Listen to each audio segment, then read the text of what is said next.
Hello and welcome to the channel. Recently I shot a short film using my LUMIX S5IIX, and in this video I'd like to break down how the entire process went.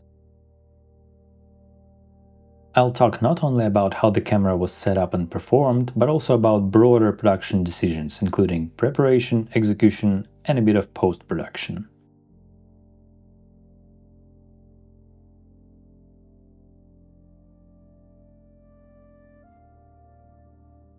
This was our main location, an abandoned resort construction site. The primary area was what appears to be an unfinished gym where we shot most of the film.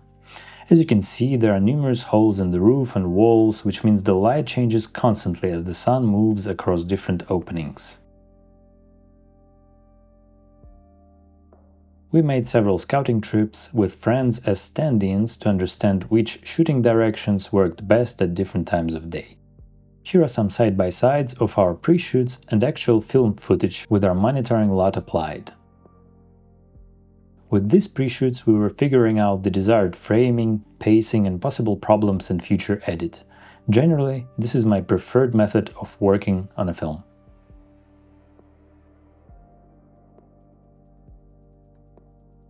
Tip: if you want to see exactly how the light changes throughout the day and you have a full day scouting opportunity, shoot a simple time-lapse with a watch or clock visible in the frame. That way, you'll always know the sun's position at any given moment. This is an incredibly effective tool for production planning.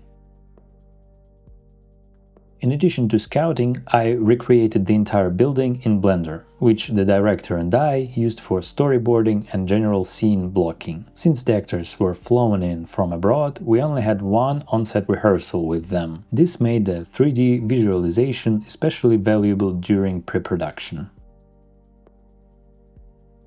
Being able to freely roam around this 3D space also helped me come up with some shots I hadn't considered during physical scouting. Another key pre-production step was developing the overall look of the film, which, after agreeing with the director, I turned into a monitoring lot for the camera. This meant that on-set playback wasn't just neutral Rec. 709, but an image much closer to the final intended look of the film.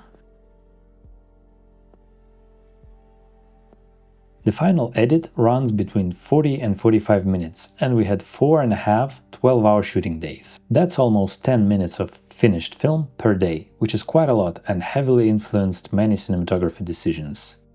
The camera rig had to be compact and fast to operate by one person, and we used no artificial lights, only solids and teasers. I didn't have an AC, so everything needed to be as simple and quick to adjust as possible. The changeover from tripod to gimbal was 7 to 10 minutes, for example.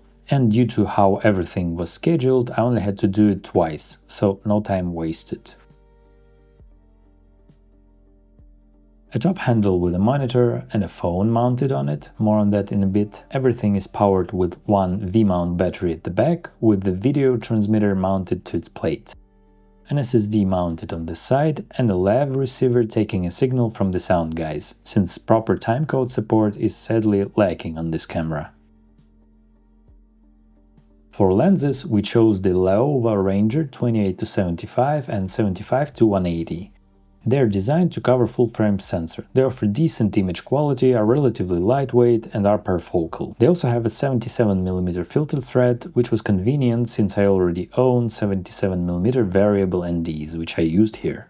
The main reason for choosing these lenses, however, was speed and efficiency. We simply couldn't afford constant lens changes, so having a wide focal range available at all times made a big difference. These lenses feature interchangeable mounts, and we used an EF version with my Sigma MC21 adapter. Using large lenses on such a compact camera isn't ideal, so to reinforce the setup I screwed the Sigma adapter into the base plate along with the camera for added rigidity. A lens support was another critical component of the rig. Without these reinforcements, the lens would wobble significantly during focus pulls, and I'd be really concerned about damaging the camera's lens mount. We ran separate monitors for the director and the rest of the crew. The camera fed directly into the director's monitor, which then relayed the signal to a secondary monitor for the crew. I used a 2TB Samsung Evo NVMe SSD in a small rig enclosure. which is very convenient to rig. Over the course of 4.5 shooting days, I only encountered 2 corrupted files. One occurred when the V-mount powering the camera suddenly died, and the other happened when recording stopped mid-shot due to a faulty USB-C cable. After replacing it, I had no further issues, so yeah, always carry a spare USB-C cables. I pulled focus myself for most shots using an on-camera follow focus. Except for some handheld shots, several gimbal shots, and one menace arm crane shot. In those cases, Vava, my gaffer and the second voice of this channel, pulled focus wirelessly. HDMI lag is definitely present on this camera, but it shouldn't be overstated. Your brain quickly adapts to the lag, and you instinctively stop pulling focus a fraction of a second before the image appears sharp on the monitor. This happens naturally after some practice, and at that point you stop noticing the lag altogether. For a shoot that isn't extremely dynamic, as was our case, it's perfectly manageable in my opinion. I also disabled HDMI audio in the settings, which noticeably reduced the lag.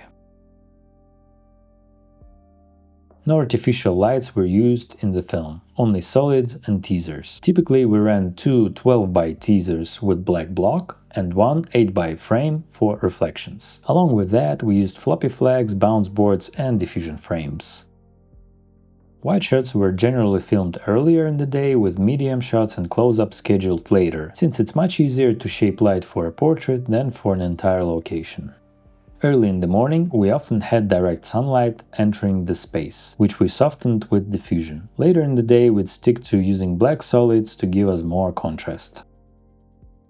Some longer scenes had to be shot across multiple days, which meant recreating the same look under varying lighting conditions. Some days were cloudy, others sunny. Even though we were technically indoors, the number of openings in the walls and roof made light changes throughout the day almost as drastic as shooting outdoors. The HoloView app was extremely helpful in this situation. I had my old phone mounted on top of my monitor at all times. It was connected to Holyland Sender, and I took screenshots of each take along with corresponding false color images. I've installed a false color LUT to the S5IIX and assigned a separate button to enable and disable the LUT. This helped a lot with exposure consistency, although it still leaves a substantial amount of work for color correction. There's simply no way around that.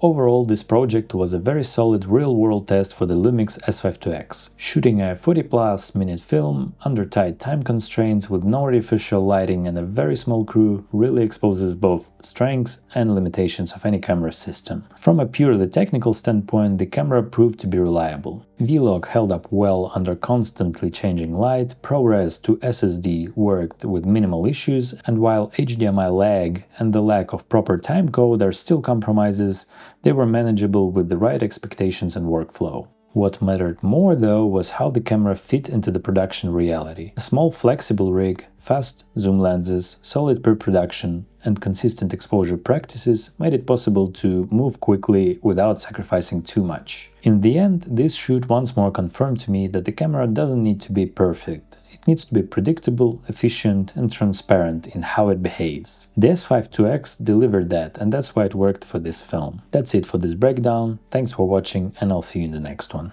Bye!